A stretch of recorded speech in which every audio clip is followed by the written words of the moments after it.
Darling,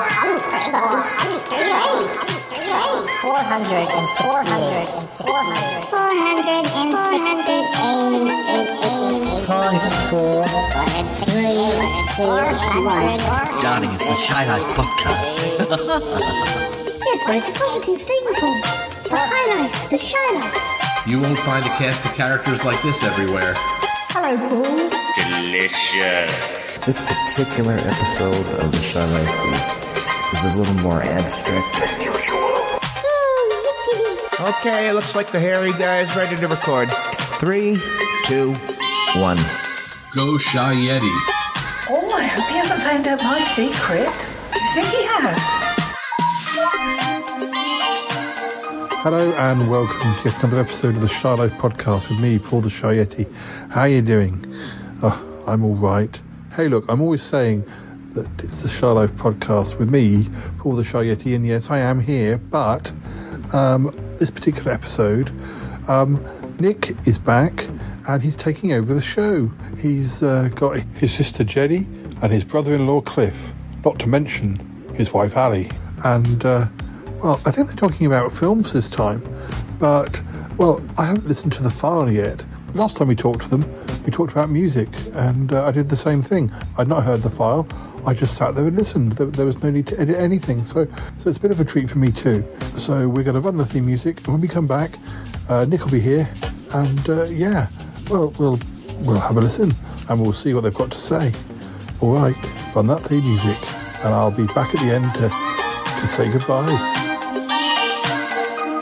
It's time for my old buddy, old pal from across the channel, across the pond, Paul Chandler, the Shy Yeti. He's not that shy. Oh, it's the Shy Life podcast. Yeah. All I wanted was a pie. And then I hatched out of an egg. Okay, bring the mic over. He's ready to record. It's the quiet ones you've got to watch, you know. Is it metaphorical? Is it deep? Is it deep? Boy, he's not all that shy is right. Blimey, Governor. It's the Shy Life podcast. If you thought that was bad, just listen to this. Oh, I can't wait. I can't wait for it to begin. It's the Shy Life podcast. He's positively glowing.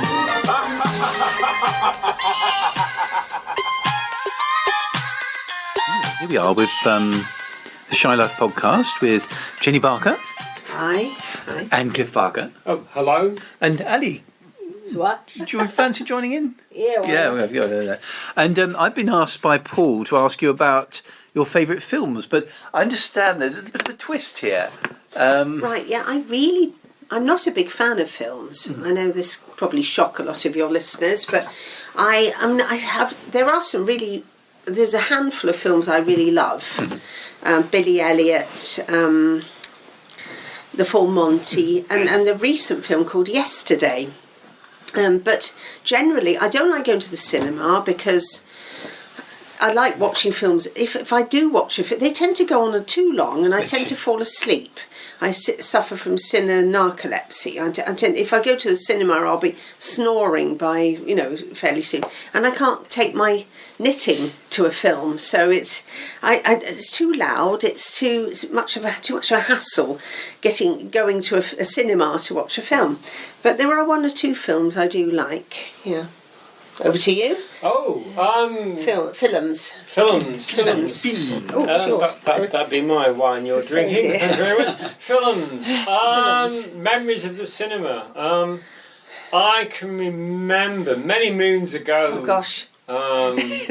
When everybody used to smoke cigarettes and things, and it wasn't seen as antisocial. When I was still living in Manchester, in fact, and I think we paid a visit to the Gorman Cinema, and it was myself and my friend Maggie, and they just introduced a smoking ban in these cinemas, and we weren't sure how we could get through sitting there for 2 hours watching a film without a cigarette. But the film in question, I'll never forget it. It turned out to be a classic, and it was called Night of the Living Dead. And it was, I'm not sure, I'd hazard a guess it was probably the first zombie movie. and we were engrossed, and it was very, very scary. And at one stage, during a very, very quiet period, and we didn't realise that there was a storm brewing outside the cinema, and all of a sudden there was this huge rattle, this huge thunder, and we were sitting near the emergency exit doors that rattled, and everybody jumped about 3 foot into the air. And we forgot that we were craving for a cigarette, and it was only after the film we got outside that we realised and lit up. No, those were the days, weren't they? Yes, yeah. Yes. I mean, I quite like horror films. There are some obviously real classic horror films. Hitchcock, for instance, definitely great. And the thing about Hitchcock is that it's not what you see; it's what you hear. It's what you don't see, because it plays on the imagination about what's happening in that other room, or what's happening, and that's how he used to run his films. But yeah, more recently. There's a film called Yesterday, and it's basically about a guy who he's a fairly average musician, and he's struggling to sort of get a recording contract, etc. But he suffers a motorbike accident or some kind of accident, and when he comes round, it turns out he's the only one who can remember the Beatles, and he ends up making a lot of money from playing Beatles songs which nobody appears to have heard before.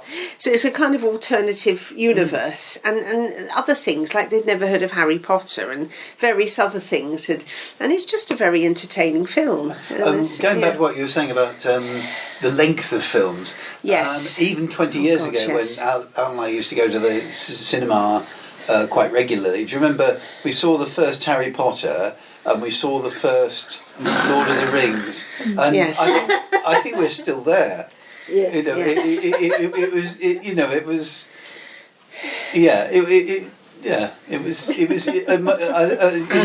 One's rear arse didn't really. I mean, as we found out we went to an event to Birmingham last week, and we were sat there for hours on end, and we haven't, we're too creaky these days. We haven't got the bodily components to actually to cope with it. Now, I mean, one of the worst Bond. I like the Bond series of films. They were great. They are great, But I mean, one of the worst ones, in my opinion, was Quantum of Solace. Yeah. And it just the way they did the camera angles, the sort of swirling around, I think the storyline was pretty crap, if I remember rightly, but the swirling of the camera.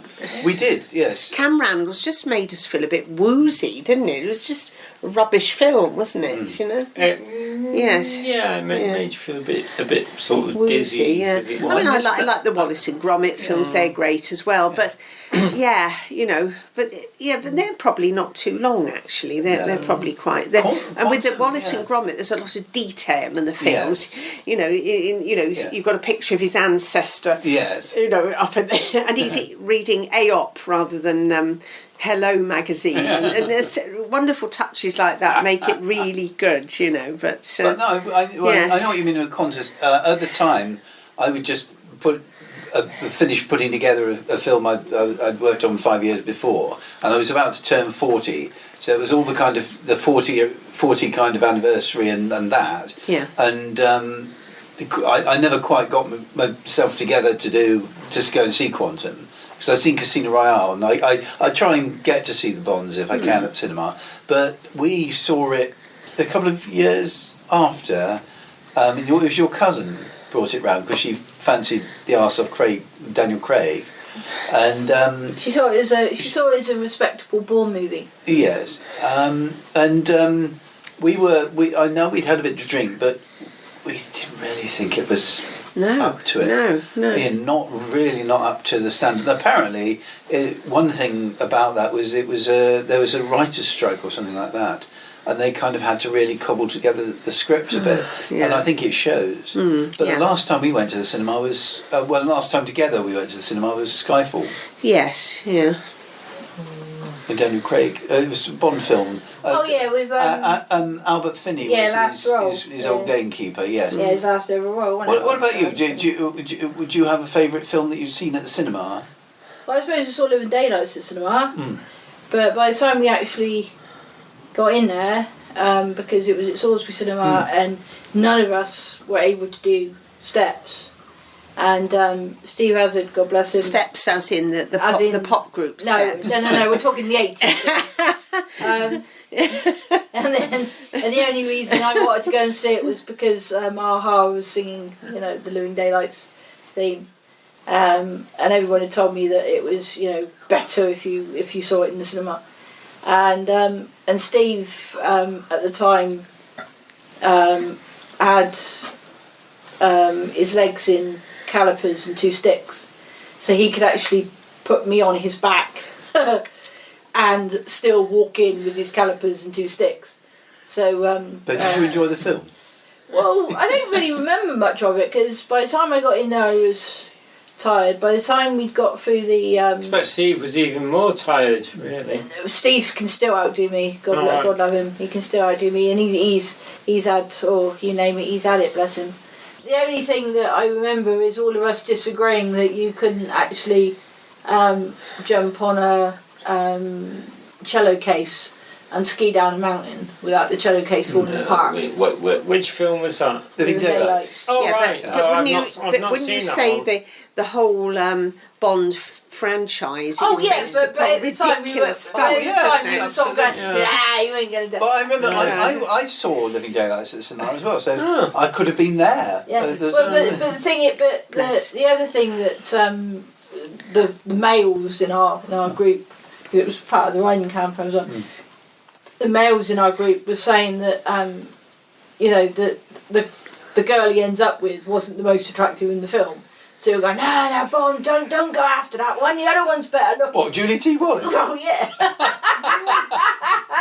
She had a better bust. Yeah, exactly. So that's all the boys were interested. Go, no, Bond, don't go after that one. You don't need to go after that one. The other one's got a better. And they would actually say this out loud, you see. And so we would sort of do our own commentary before commentaries happened. A sort of a thing of the Bond films that he sort of tries to seduce one woman, and usually does because he's Bond, and she's usually maybe a spy for the other side, or she ends up dead, and then he gets with the main girl, doesn't he? After that, The first Bond film I remember going to see, I think it was with Mum, was Live and Let Die.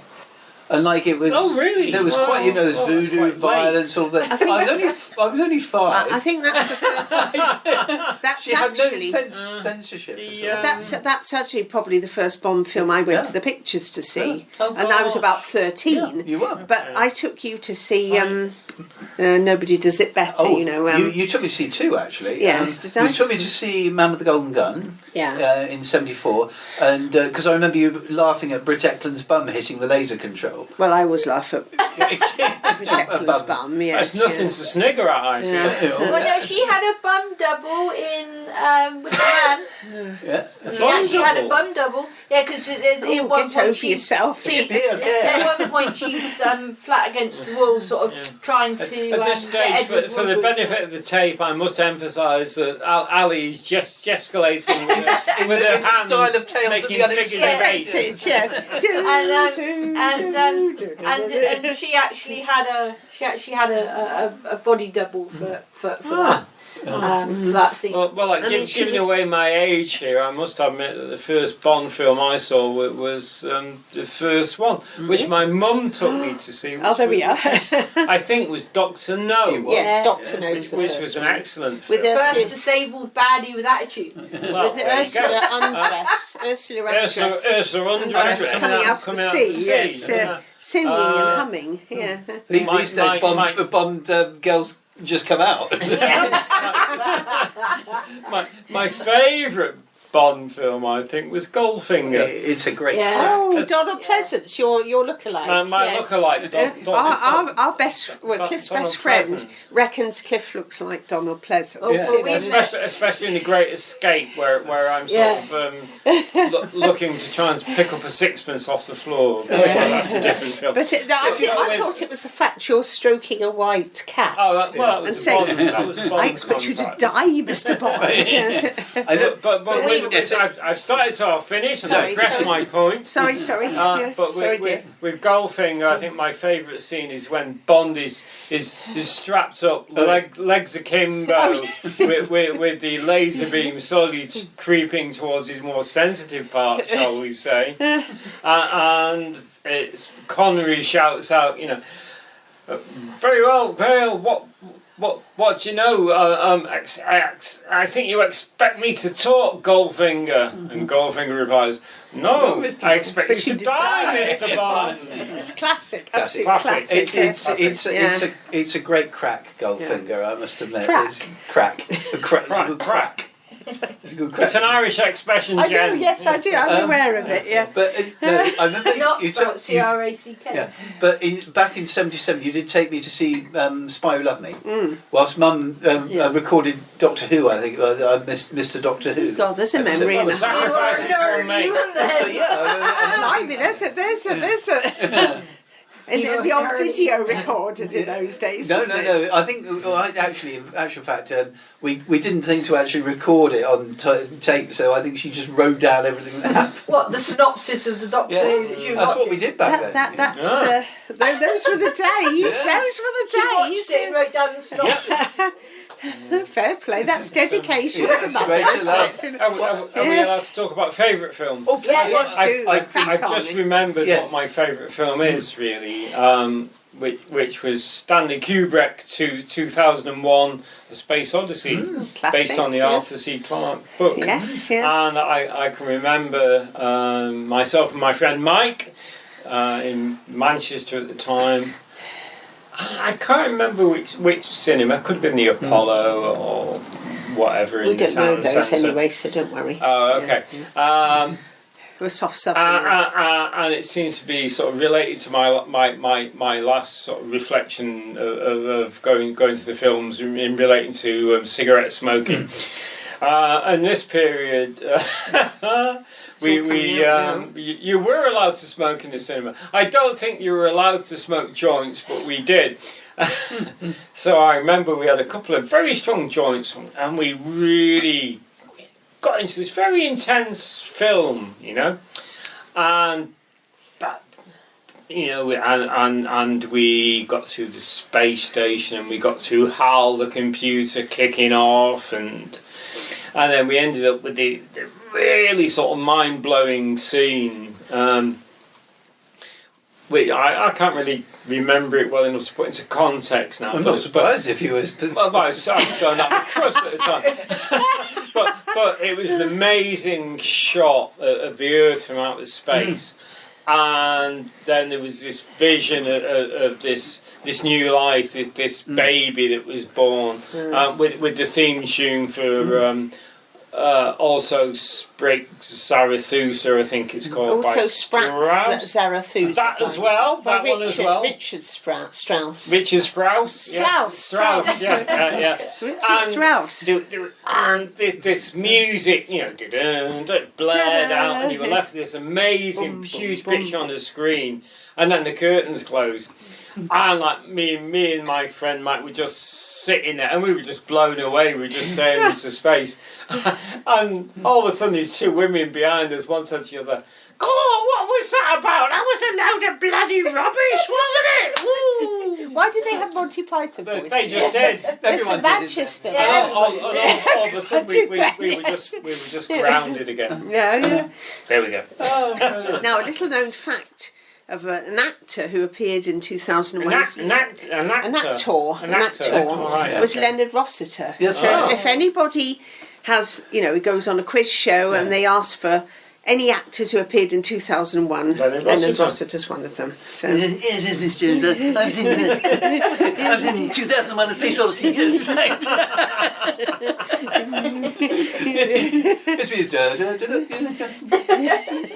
So, what's your favourite film then, Jen? Come on. Oh gosh. I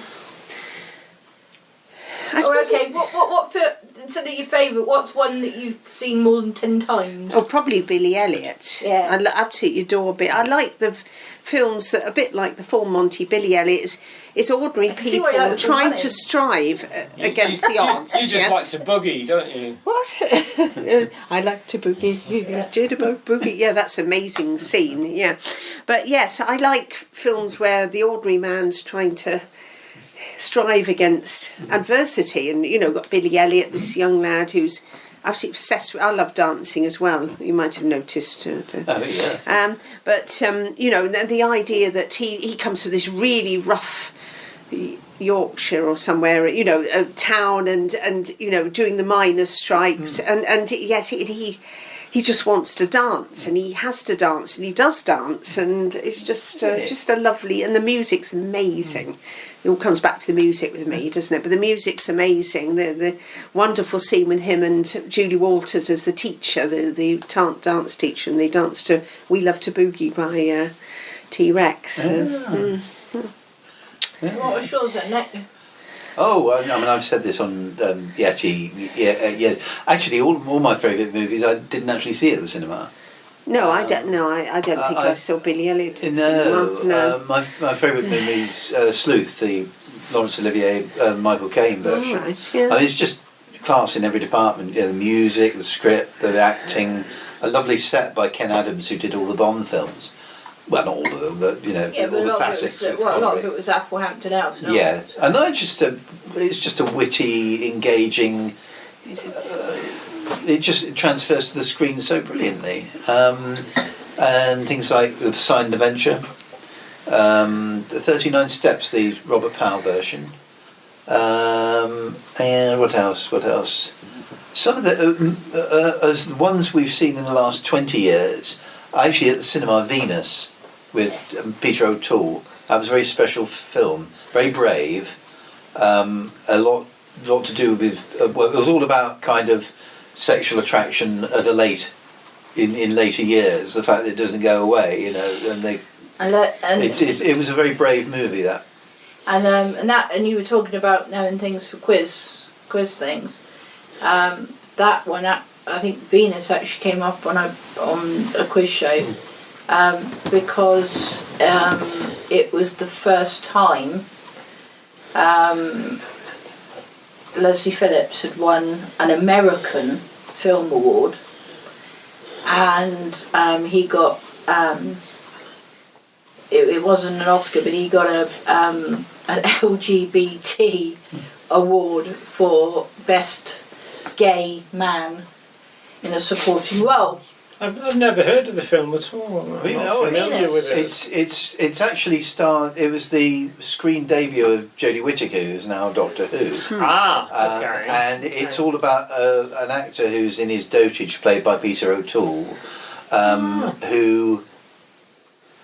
Basically slept. I sort of think of Lawrence of Arabia, and that's as far as I get with Peter O'Toole. Yeah, this is a very film. old Peter O'Toole at the end of his life, really. Yeah, so basically, the whole idea of Venus is there's a group of old actors who get together once a week and read the obituaries in all the press, the Times, the Guardian, Telegraph, just to see who's died and to make sure that they haven't. Yeah? And they all go up for the same parts, i.e. corpses or people dying or whatever. Casualty. Casualty. Everyone's been a casualty. And Peter O'Toole's character, although he is an older gent, he still has the eyes for the ladies. Right. And his best mate, and they have been best mates for donkey's years, is played by Leslie Phillips. Now Leslie Phillips. Oh, Leslie Phillips. Yeah, the Leslie Oh, right. Now Leslie Phillips' character is a sort of Derek Jacobi in the fact that he's gay, always been gay, never got on with females, but could never say he was gay because he would never get a part. Right. Okay. Yeah. Okay. So, and he absolutely idolises Peter O'Toole. He is so in love with this man. Peter O'Toole could kill him tomorrow and he would still be forgiven because he's beautiful, he's gorgeous, he's sex on legs. He did look like a sex symbol when he was sat astride a camel. I must admit. Exactly. Even though Peter O'Toole is this old, wrinkled, argumentative pain in the arse, who is upsetting everybody in the business, Leslie Phillips adores him. Absolutely adores him. Sees him beautiful, wants him in his company, comments on his ding way. dong. Yeah. And Jodie Whittaker plays a sort of his chavvy home help. Yeah. A relative has said that he needs a home help, so they find this chavvy home help in Jodie Whittaker, who comes in and literally fish is something you boil in a bag. She eats pot noodles, with chopsticks, because that's posh grub, And Peter O'Toole literally draws over this gorgeous young thing. But sees a beauty in her that maybe isn't obvious. And of course you've got this jealousy happening because Leslie Phillips is like, I don't want this in my house, get her away because he's taken her away. And it's all about the whole attraction of, older people, younger people, and the scene that won all the awards is when they go to the Actors Church in Covent Garden, which we know very, very well, and they read all the dead people. Of which Peter O'Toole is actually part of. And Peter O'Toole looks at this spot and says, that's where I'm going to be. My ashes are going to be in the wall behind a plaque just there, which they are now. And Leslie Phillips goes, I don't want to think of that. And the organ starts to play and they dance around the church, looking at each other like old lovers. And suddenly the ears fade away and everything.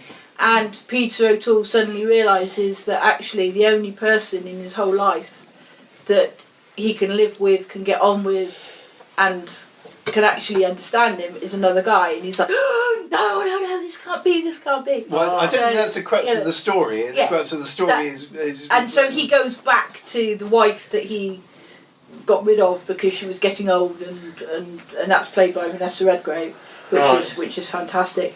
And he then asks the home help to take him away to anywhere, and they end up on a beach where he has where he actually dies. And the young girl then gets blamed for killing him off, and they have the wake and the Actors Church and all the rest of it. And suddenly Vanessa Redgrave's character, who was this shabby old lady in a hovel, is this beautiful thing with makeup and hair and everything, because she's been there. And she actually says to the young lady, you gave him the best time of his life because you made him, young. It's just beautifully written film. We went to see it at the cinema. An excellent synopsis, I feel. Absolutely. But no, it is, we went to see it at the cinema. And your mum was still an usher at the cinema. But we've got the DVD, and funnily enough, it was the final film I watched with Mum. Yeah. The final Christmas she was here, she said, and it is one of O'Toole's last performances. Yeah. But the thing is, O'Toole, you got to give credit where credit's due. At the time, he had just had prostate surgery himself and other things, and there is a scene where his character has as well, and they open the door, and he sat there, and he hates. He's looking in a mirror, and he hates what he sees because he's got bags and bandages and everything. But the young woman actually sees an inner beauty and stuff. And as you say, Leslie Phillips' character still sees him as this beautiful. Is he still alive, Leslie Phillips? I sort of feel that sort of moving away from these lightweight topics, to get into more serious films that we like. I think we should be talking about what Wallace and Gromit movies. Oh, yeah, yes, really. great. They killed Baker Bob. Who was Bob no, It Baker. was Bob Baker who used to write the Doctor Who. And of course, the amazingly successful spin-off of the Shaun the Sheep. Shaun the yeah, Sheep. Shaun the Sheep. Now we did go to see a Shaun the Sheep. We did. in the Pontardawe Arts Centre. Place to be, you know. Well, And, it's the coolest art centre in South Wales. Far out. Yeah. And we went there with our friend Alice, and it was about packed, wasn't 4 it? o'clock in the afternoon. It was packed full of kids, Yeah. and it was great, wasn't it? Well, I think basically there was about 7 kids and me, you, and Alice. Yeah. But yeah, it's great. There's the detail with those films, isn't it? I think But that makes them also, so good. the fact, the one thing I love about Shaun the Sheep, above anything else, is somebody once said to me, they don't put subtitles on Shaun the Sheep. And I said, is there a script? And they went, well, and they suddenly stopped and realised, actually, the farmer, the sheep, anything, don't actually say anything that you could subtitle. There is no script. No, But it's yet very you watch visual, it isn't and you it? know exactly what they're saying. Yes. Exactly what Yes, it's all very about. visual, isn't Yeah, it? Yes, it's a bit yeah. like the clangers. I mean, everybody understands the clangers, but yet it's just a penny whistle. I think the Shaun the Sheep films are better bar none. Oh, you know. yeah. No, I mean, I can remember years ago we went on holiday to Malta. That's Paul, Stephen and me. Yeah. And we decided to have a catamaran trip from Malta to Sicily. And there was lots of people feeling seasick. So I've never been seasick in my life. I've been really lucky, and neither has Paul. But to try and take people's mind off it, they showed Mr. Bean. Now, the thing about I would have jumped overboard.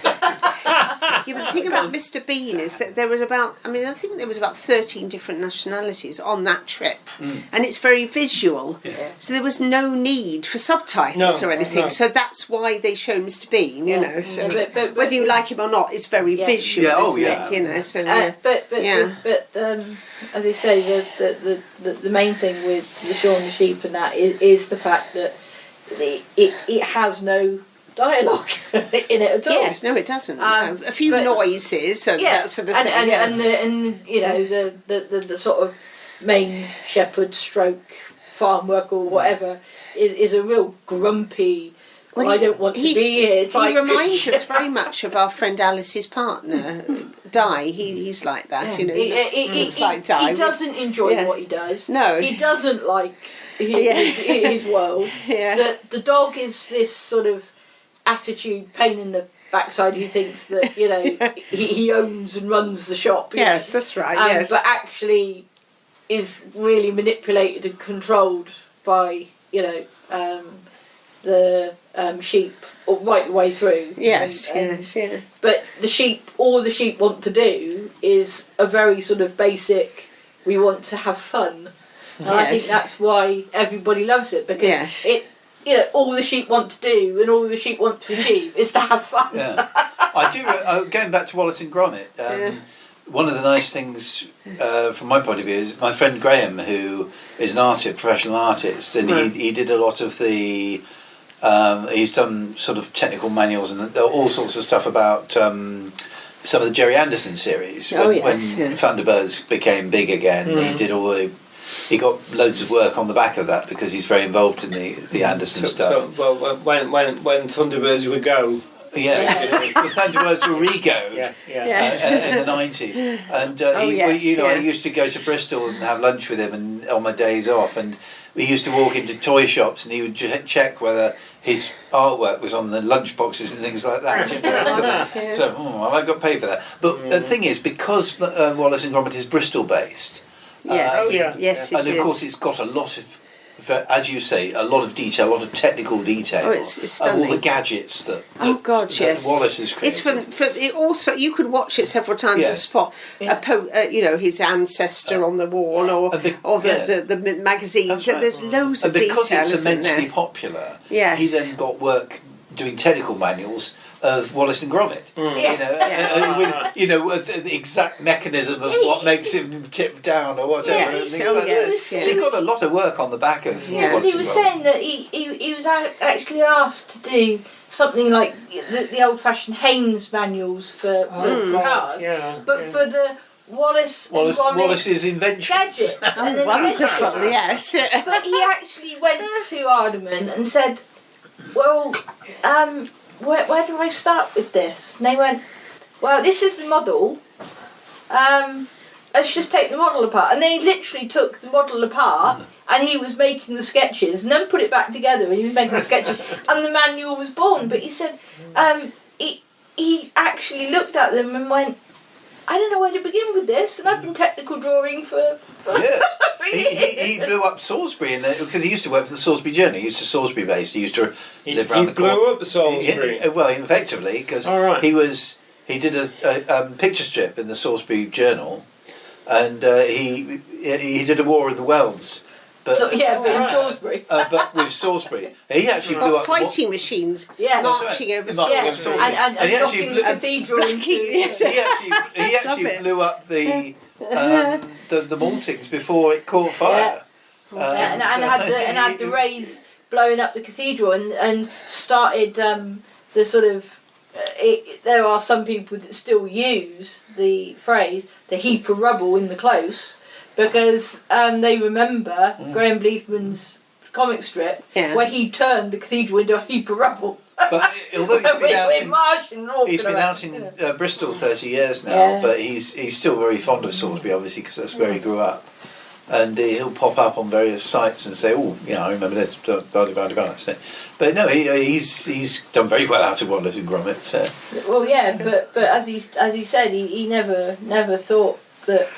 In his wildest dreams, that somebody would actually want to buy a book of, how Wallace and Gromit make their how the wrong trousers came about and what they were actually made of, what fabric they were, what metal was used. The thing is, who wants all this info? This company has been doing plasticine programs for years. They did the Sledgehammer, Peter Gabriel's Sledgehammer. Oh, I remember that. That was quite groundbreaking at the time. It was. I can do a steam train. Exactly. Yeah, that was really quite.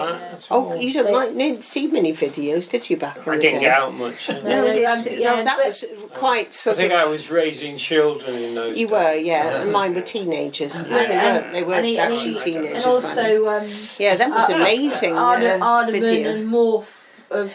Morph, yes, he was another child of Aardman. Yeah, but the thing is, when you actually talk to Nick Park about where it came from, he said that he was always fascinated with anything like plasticine that you could have a lump of, and from that lump you could turn it into your best friend, or you could turn it into, some creature that no one had ever seen. And of course he said that Trapdoor, which was a children's programme. Oh, I remember that, yes. My kids used to love that, yeah. He said Willie Rushton did that. He said that was his imagination going absolutely wild. He said he had this purple blob of plasticine with the worst West Country accent you could ever imagine. Talking to a skull. Do you remember Trapdoor? Probably don't, do you? I don't remember it, but I've since been introduced it by Ali. It's very watchable. My kids and watched it when they were young. This purple blob with a West Country accent talks to a skull that goes around on a skateboard, who is a manic depressive. So you've just got everything you need for a children's programme, and they've got this. That's right. Burke.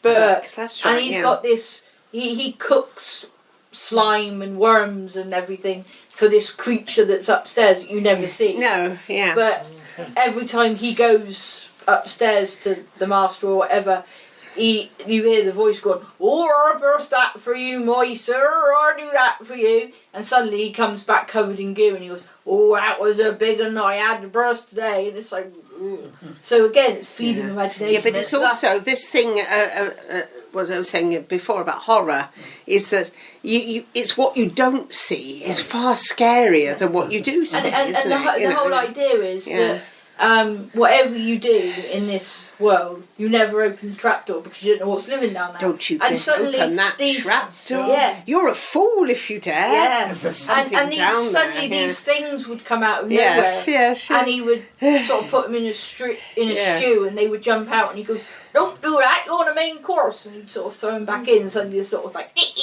would sort of disappear. But we off bought and the so on. box set, didn't we? Yeah, we bought the box set of Trapdoor. It's no wonder my kids' generation is sort of messed up. Yeah, exactly. You know. It's more wondering. But the whole set is moving the whole time. Having been brought up on the wooden tops, I'm completely lost Oh, here. yeah. Spotty dog. What was your favourite programme as a kid? As a kid, let me think. There used to be there was. I'm trying to think the order it went on the days. I can't quite think. But there used to be Bill and Ben, the Flower Pot Men. Yeah. With Little Weed. Ooh, Little Weed. Again, the words that And didn't then the make any big sense. weed later on. Yeah. Well, yes, weed big later weed at on. the end. And then there was. Tales of the Riverbank. Oh, even I remember was that. later than that. Yeah. So later. Hang than on, that. we got some of that. there was the Wooden Tops. Yeah. Auntie Tops. Pandy. And then there was Andy Pandy. Yeah, yeah. That And gets then there put in was every panto. Play School on the Thursday. There was I can't Picture Book. remember. No, I mean, you know, this pattern seemed to go for about 10, 15 years. When I was young, it was, I can't remember the name each day, but there was something called Picture Book, which is a bit boring, really. Then there was Andy Pandy, which a lot of people remember Andy Pandy. Tales of the Riverbank. Wooden Tops was a Friday. No, Wooden Tops. Oh, I thought. Hang on. No, Bill and Ben was a Wednesday. Oh, Bill and Ben as well, yes. Wooden Tops was Friday, I thought. Yeah, but of course he was up north and you were down south, so... Oh, well, that's the different. north-south Hey, divide. Chuck Wooden Tops here, yes. Hey. They all went down to Penn. We were very soft southerners, weren't we? Hang on, we've missed one out here and I can't Yes, remember what it there's is. another Muffin one. the isn't Mule. there? Oh no, that's way back. That's That was before. a bit early. That was Much Mum's earlier. era. Well, somewhere in And it's She's got between. Muffin's autographs. Eventually, Somewhere that in was between, a sexually yes. prohibited practice. Anyway. Yeah, Yeah. you get arrested for that these days, can't you? There was. Ragtag and Bobtail. Ragtag and Bobtail. Ragtag That and was a Bobtail. Thursday, Yes, wasn't it? yeah, I think. yeah. Well, in our house, we grew up on the radio. Yeah. Well, we did as radio well. serials. Yes. I mean, yeah. the Archers was always on. Well, they are. We still listen to the Archers now.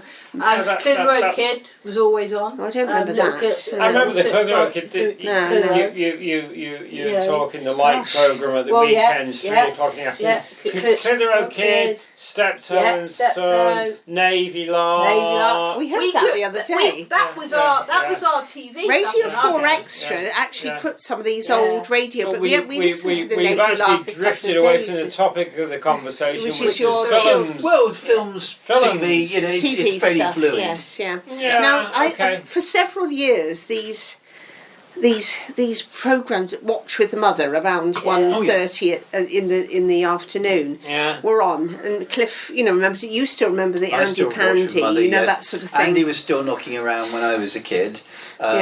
So I'm fairly certain. Right, Play that, School started when you were little, and it carried on when Sarah was little. Okay. But then it stopped, and this completely bypassed you Play School because you were.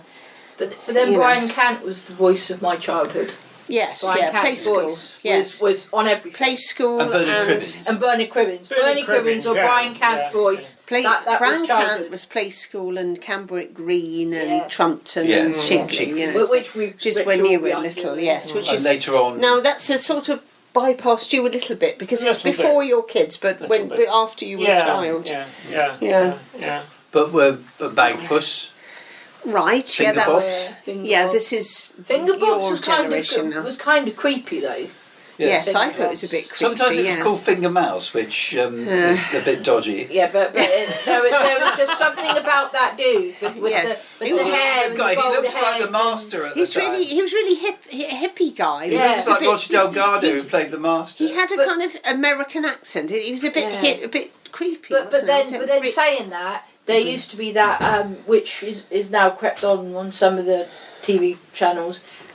The Joy of Painting with yes, I now like that him. guy when I was little, that guy used to freak me out because he had Really? this big afro hair and this sort of we'll just put a bit of paint on here, but I and don't- he just used to scrape on the canvas with, Now, with what I saw as sort of like a trowel of it. Now, and I've- he'd scrape it on Right the canvas. now, this and make guy it I've cute. only just heard about. Yeah. I didn't know him at all at the time. And then the other one was the Galloping Gourmet. Used to Oh, freak God, me out. yes, And Graham paint, Kerr. paint along Yes. with Nancy.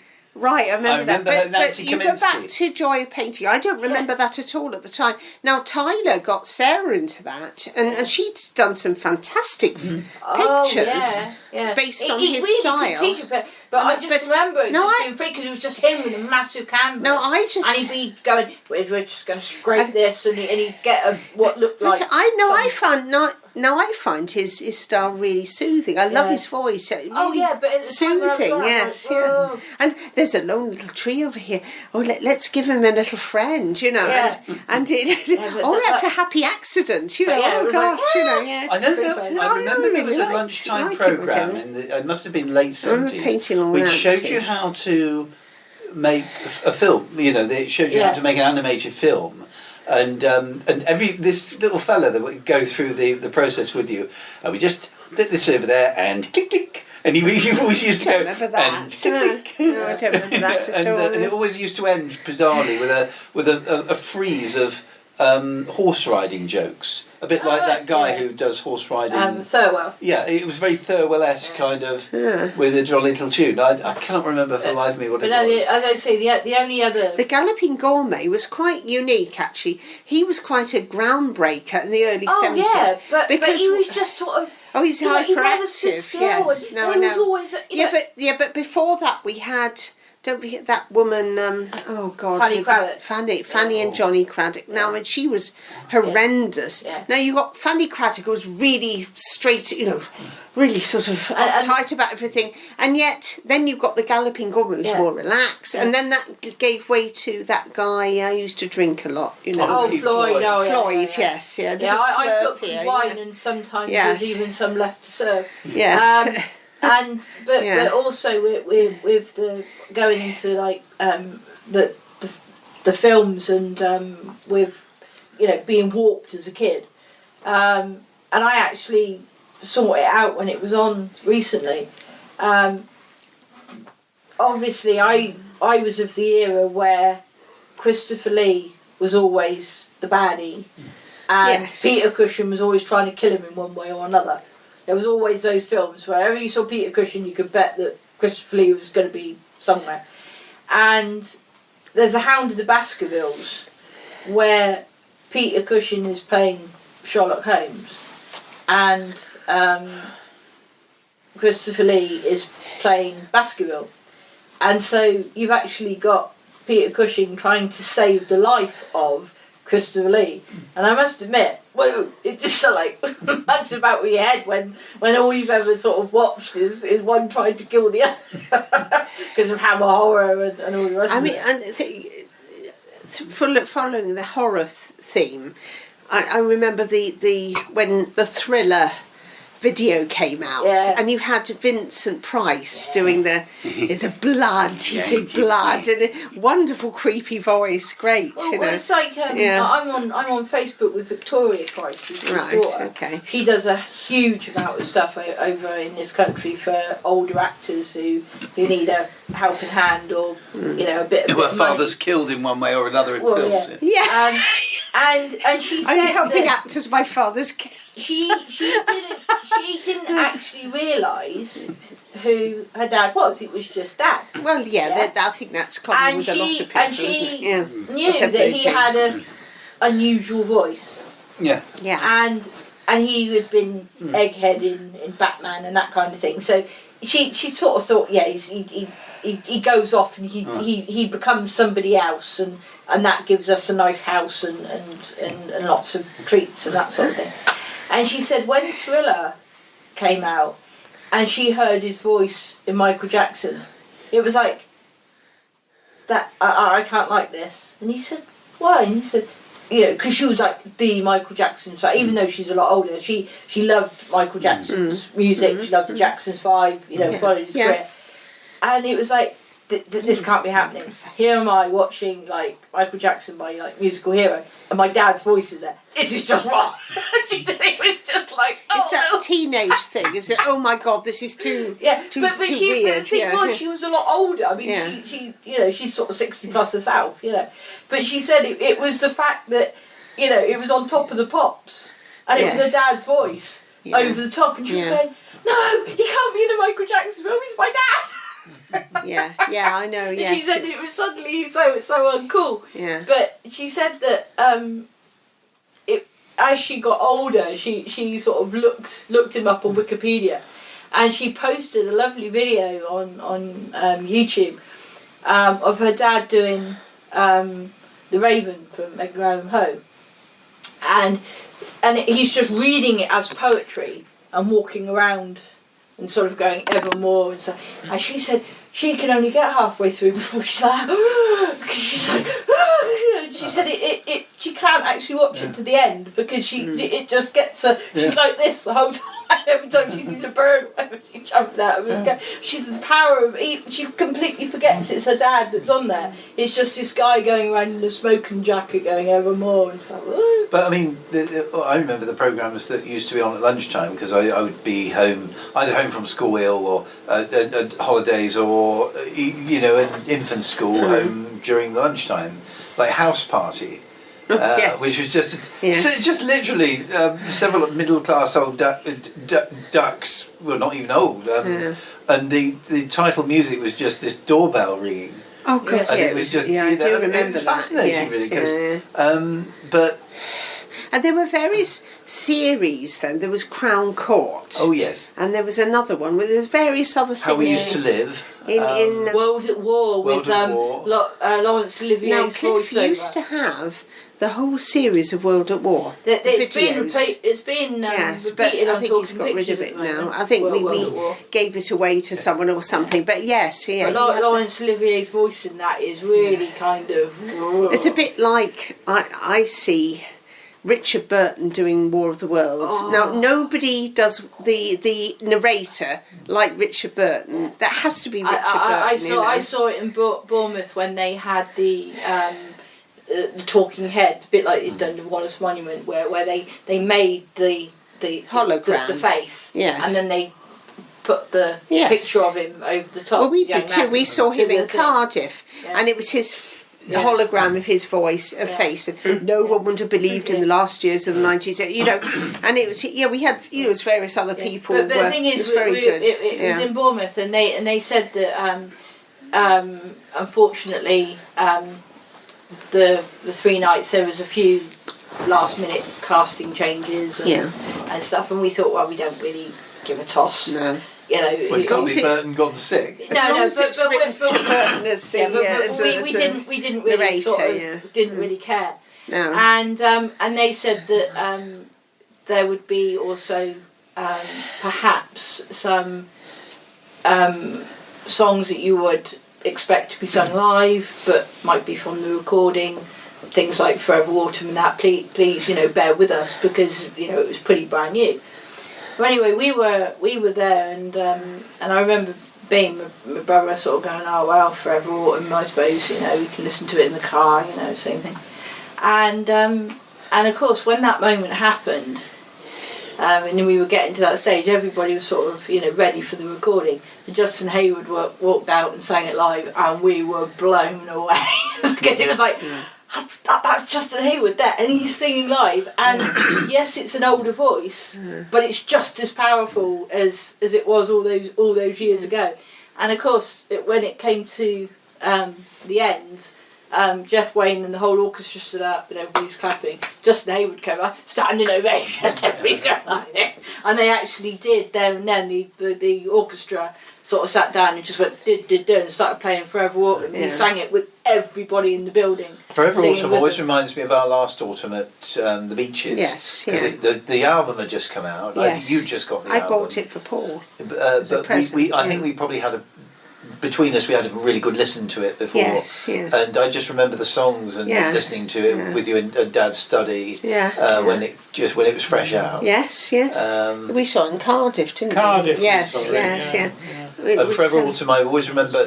Always reminds me of when the apple tree fell down and the Beaches. And there was a row of rows and rows of apples in the autumn of '78. One of the guys who knocked that tree down, I went to junior school with Terry something or other. Anyway, that Terry Tree Fella. Terry Tree But Fella. there used to be a little man that used to come round and say, "Can I prune your apple tree?" Oh yes, I remember him. And of course he did that with the Spaldings who took over from us, and they were. What apple tree? Yes, he used to come round all the time. What apple tree? Yes, he was a real local yokel, wasn't he? Yes. Yeah. But that that autumn and the fact that we were leaving the Beaches and starting this new life, and it was quite emotional. So Forever Autumn always reminds me of that. But with the films and stuff, I mean there's many films that we will actually be able to watch over and over. Things like Kelly's Heroes, for example, which you introduced me to. Yeah, which we can watch over and over. And even though we probably know that Clint Eastwood, Clint Eastwood, Telly Savalas, and Donald Sutherland, right, and the captain from the Love Boat. The Love Boat. The captain of the Love Boat, playing a guy that. Are they on the way to Love Island? Are they? He's very camp, and he's just like very negative about the whole war thing. He just doesn't see the point of it. And Donald Sutherland keeps his name's Moriarty, and he just keeps saying different ways of saying Moriarty, to wind him up. And he's like, stop hitting us with negative waves, just drink wine, eat cheese, get some rays, it's a beautiful day. And he's like, yeah, but the Germans were over there, we were at war. And he goes, yeah, but it's just a beautiful day. It's a beautiful day. Yeah, exactly. Also, the other one we quite like, and it came out the year we got married, is Love Actually. Yeah. We can watch that. We're not rom-com people, but it just works. Hugh Grant? Yes. Hugh Grant, Hugh Grant is the Prime Minister. And Martin McCutcheon is. It's a really clever script. It's Richard Curtis, isn't he? He's very clever. It's the first film that they put together with about 4 or 5 different ideas that all interlink at some point. It's similar to Four Weddings. Yeah. Was it after Four Weddings, wasn't it? Yes. Yeah. Well, I prefer it. I think it's got more layers than Four Weddings. It's dear Alan Rickman sort of playing this downtrodden husband who's just fed up with everything. But it was a nice upbeat thing. We had just got married. It was just a nice upbeat film. Yeah. And then, what's it? And again, Rowan Atkinson playing the over the top gift wrapper in a department store, which is a tiny, considering Rowan Atkinson's sort of place at the time, it was a very small sort of cameo almost. But are there any actors that make you go, oh right, he's in it? So I'll go and see that. Might give that a go, particularly. Or some actors where you sort of see him on the cast list and say, that's got to be a miss. Yeah. Because I must admit, there's a few that sort of... There are, but I'm struggling for names. No, but we'll name name a film that you sort of...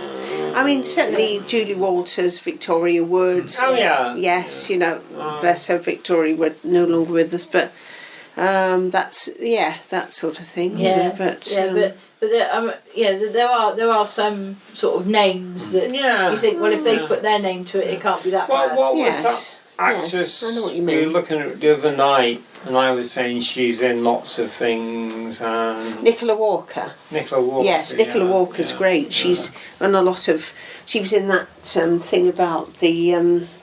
It's called The Split, about the on the TV now. You know about the.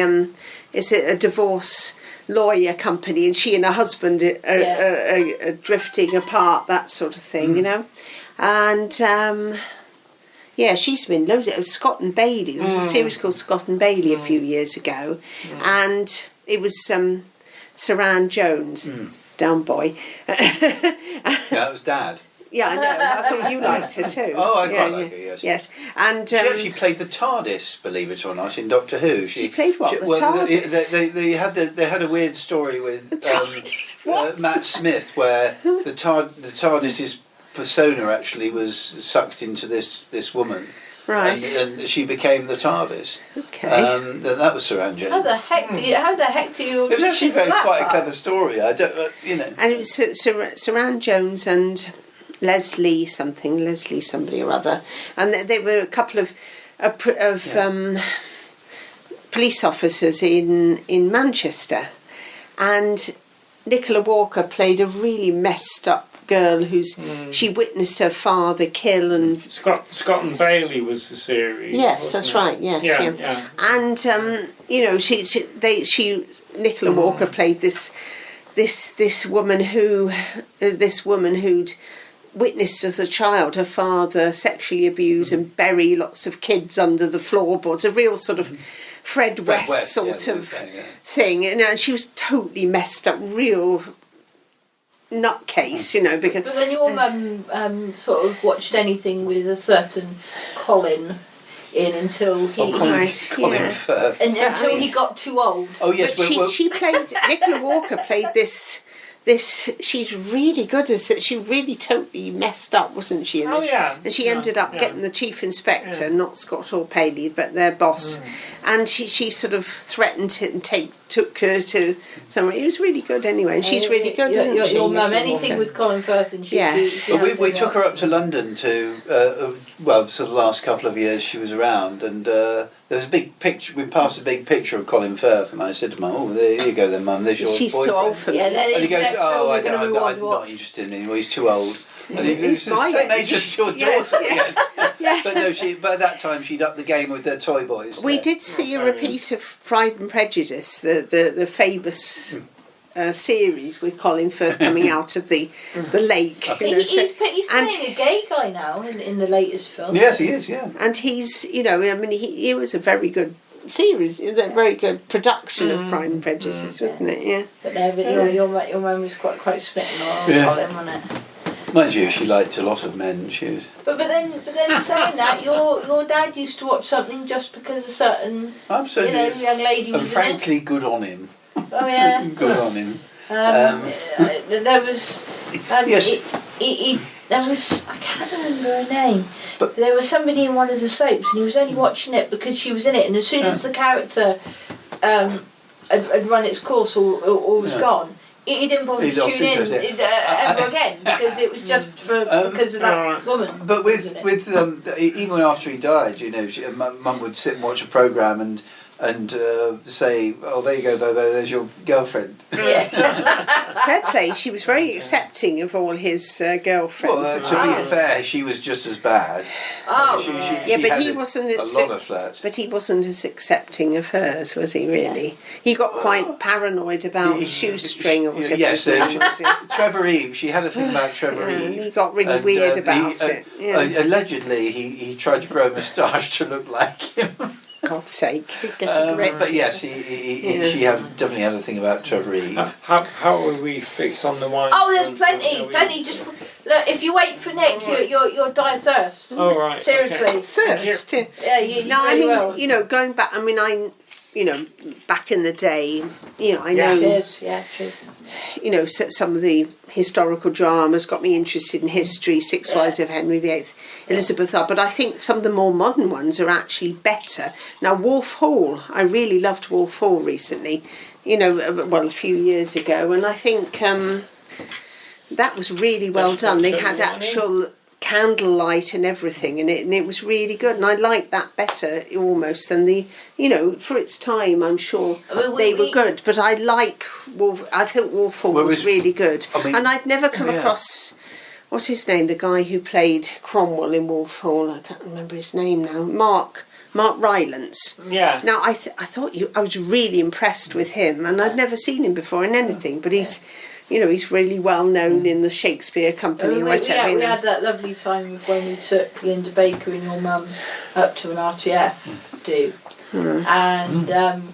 and she sort of sat on a table, and they thought she was an older actress. So my mum. Yeah, because she was. Well, she could carry that off, actually. Yeah, she's a bit like Julie Walters, really, with a Robbie accent, The thing is, your mum had worked out that if you actually sat in one spot for long enough, or you got up and wandered, your glass never emptied because somebody would go, oh. Well, that goes for all of us. Exactly, and so your mum, by sort of getting up and walking around. Gorgeous picture that I absolutely adore of Geoffrey Palmer, God rest his soul, coming over and going, "Oh dear lady," and kiss her hand, and you're suddenly your mum's sort of all schoolgirly, is it? Is he an actor then or something? Yeah, he's in Reggie Perrin as his brother-in-law. Yeah, I know. And he jokingly said to him, he's a posh-looking one. Yeah, that's right. Yeah. No, he sort of posh enough. Yeah. Sort of. But the thing was, your mum sort of said, "Oh, you've done so much from Bond and everything." He goes, "Yes, and they still think I'm married to Judi Dench." Because he said we've been in Bond, we've been in everything together. He said, and so we sort of come together. And he actually sent that picture through of the two of them signed that your mum had in the. And we met, amongst others, James Bolan, who was one of the lads. You're not much on TV. You should be more on TV now. And he goes, "Well, don't tell me. You tell the BBC." And Willie Gaunt, that was it. She went up to. That's from the Champions. Yeah, she went up to William Gaunt and she said, that the sherry in No Place Like Home, and you went, oh. He said we tried to outdo each other on how revolting the sherries were. He said they really were sherries you could buy in any supermarket or any odd bins. He said, but they really were disgusting. And she said, oh yeah, she said, mine's a bit like that. She said, I always pour a sherry for Ali and Nick every Christmas, and I'm hoping that they will get to the end of the bottle, because it was like a bottle from the only time it ever came out. Only time it ever came out. And he goes, well, you should have one more often. She goes, oh, I do every time Bob goes into hospital. And they went, you have to hospitalise your husband before you have a drink. We actually met a sixth wife of Henry VIII. Yes. Angela Pleasance, who played. Catherine Howard. Catherine Howard. Yeah, she is so dinky. She's about 5'0", but her face is Donald. Yes, and she just had this long hair, and she said, "Oh, excuse me, I'm just popping out," and she was going out for a quick puff and a glass of wine, and I thought, well, right on, girl, go for it. But her face was Donald Pleasance. And it was really weird seeing Donald Pleasance with hair that came down to here. Well, that's what it was like. Yeah, I remember that when she first went. The best tradition of nursing. Yeah, Angela Pleasance is Donald Pleasance's daughter. And she's got a new head. She played Catherine Howard. So Mr. Bond.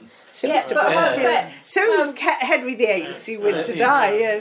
No, she played Catherine Howard. That's the fifth wife who was beheaded. In Six Wives of Henry. She actually played the real rotter, didn't she? She actually played the real rotter. Rotter? Well, her one was the one that was young, thought he was gorgeous, and then saw him and sort of like in the flesh. She was. I wouldn't say she was a rotter. She was just very innocent, wasn't she? But she said, I got to play the bitch. She said it was great fun.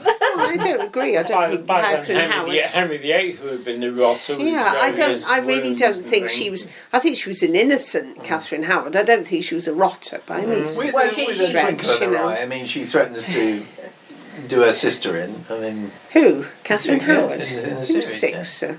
No, she Whose wasn't the sister? sixth wife. She was. she was she was the fifth wife. She was the fifth. She was the wife. fifth wife. No, she didn't threaten to do a sister Oh, in. yeah, she did. It's in the film. In the video. Who's what? Catherine Howard's sister? I don't remember a sister. No, I it kind was of know cousin rather a or lot about it. one of the girls at the beginning. So. Yeah, but no. She actually. Let's see if I can find her. No, she was very young, and she, was flattered by the king's affections, and then, of course, when she. Yeah, that's a recent picture of her. And it's basically a dad's face with hair. It's really weird. She really, Yeah, so I see it to an extent. But to conclude, Was she about 70s or 80s now? Is she? Yeah, she's coming of age. She was, she was quite young at the time. That was 1970. She was the youngest of the actresses. She would be. Yes. But no, I mean, it's coming full circle with the whole film thing, and we're hoping to go and see the new Bond film when they let it out eventually. It was in the paper today. Actually, it's being released soon. October? I can find it for you. But no, I always try and see them if I can. So I'm interested. She's 79. Yeah. 79. But great stuff. Yes. Well, thank you very much.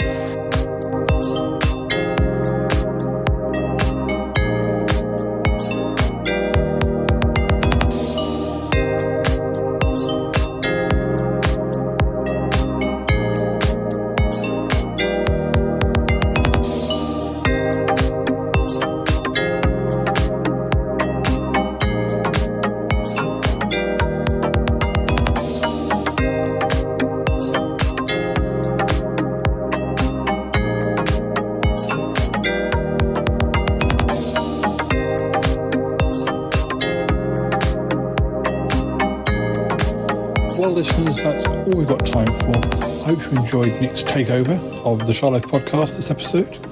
And thank you to him, and thank you to Jenny and Cliff and Ali for talking about their favourite films and some of their favourite TV and all of the stories that came out from discussing those things. Anyway, we will be back soon. As I say, that is almost all we've got time for. But we do have the traditional extra material in a few moments. It's not from the chat with Nick and his family. It's actually some leftovers from the episode we recorded with Toppy and DJ when we discussed the third season of Matinee Minutia. There's not a lot of it, but there's a little bit of it, and I thought, as that was also film related, it fits well with this episode. So, yeah. Anyway, it is time for me to say goodbye. So, thanks for listening, and there are plenty more episodes in the can, so we'll be back again soon. Anyway, you take care, and I'll say goodbye for now. Okay, bye-bye now. Bye-bye.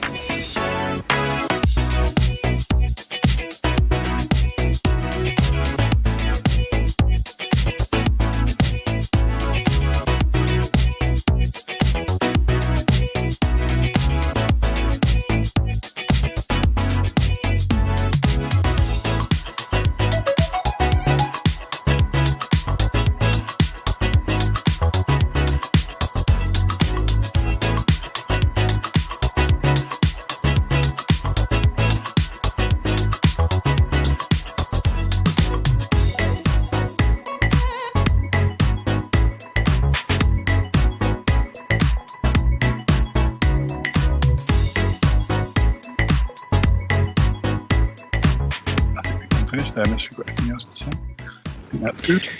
No, I think that's it. I've just found Network on Amazon for £7.99.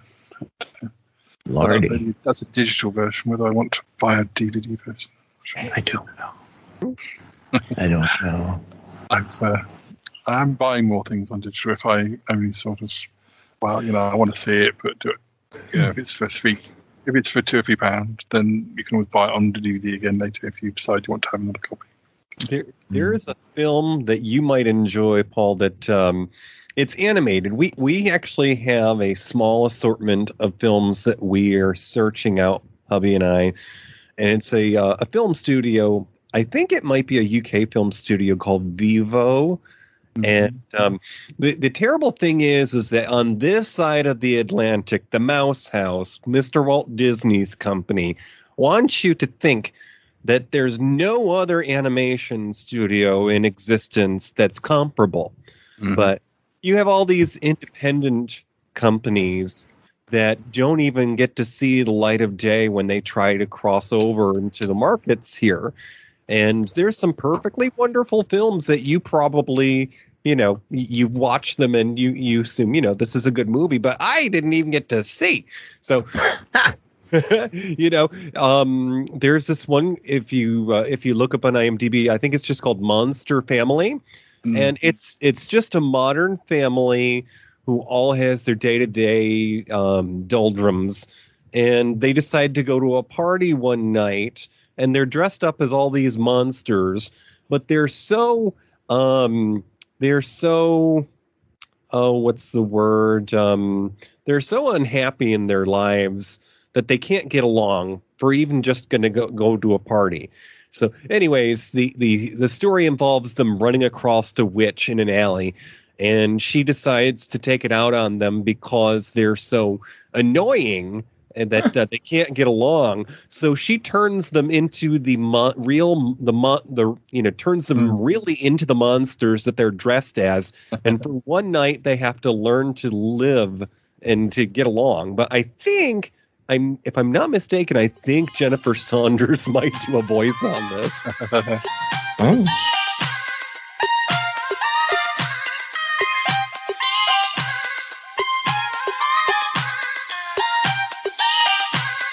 I gotta go now.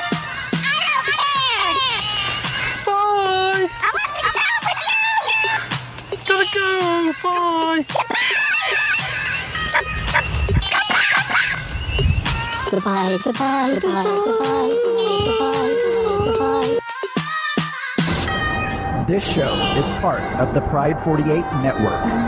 Find more shows over at pride48.com. Oh dear, what's going on now? Oh, it's the Shy Life Podcast. Let's go. I have a voice. I have a voice. You have a voice. You have a voice. We have a voice. We have a voice. Unique voices in podcasting. UnivazPods.net.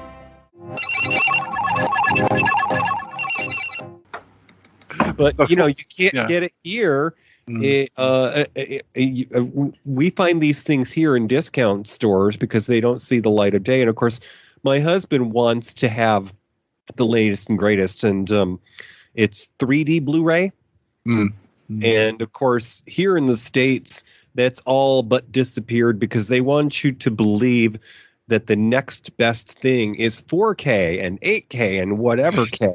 So we're sweeping all these prior attempts at technology under the carpet, and it sickens me to think that right now, with everybody embracing digital copies of things, physical media is going by the wayside. So, of course, you got to pay for Amazon. You got to pay for Netflix, Hulu, anything else. And if you want it, you got to pay for it because there's no other way to get it. We're not putting movies in stores. Our big box stores here, if you can imagine, does Tesco there still have DVDs and Blu-rays? I think they do have some, but probably just the newest releases of recent films. It's like a little display at the checkout. There used to be whole aisles in stores for you to see all these movies, and they're all disappearing because everything's digital now. Anyways, my husband collects 3D Blu-ray because it's the latest and greatest of 3D. It's not the cheap 50s era red and green lenses that used to be. They're actually layers. It's kind of like the portraits in Harry Potter that come to life. There are layers to the images.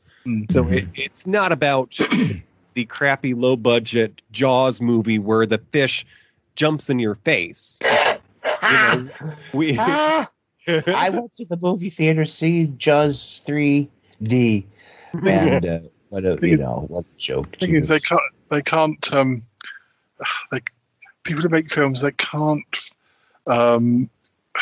get their heads around people like me and us who might enjoy something like Jaws 3D. Is it Jaws 3D with Michael Caine having a psychic link to the shark? I guess it's awful, but it's also compelling viewing. It's one of my guilty pleasures. Yeah, it's like really so good, so bad it's good type things. They're never going to understand why we want to watch Dark Shadows or why I want to buy 250 episodes of a 1976 Australian soap opera. And the only way of doing that would be to buy the new box set. It's just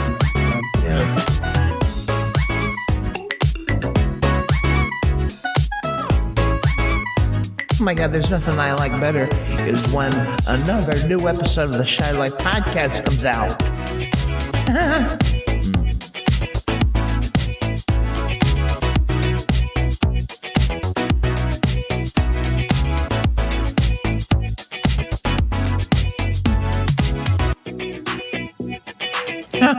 He's not all that shy is right. Sheesh. 468. Boy, hope Nick Goodman is on this episode. What's the cake? 468.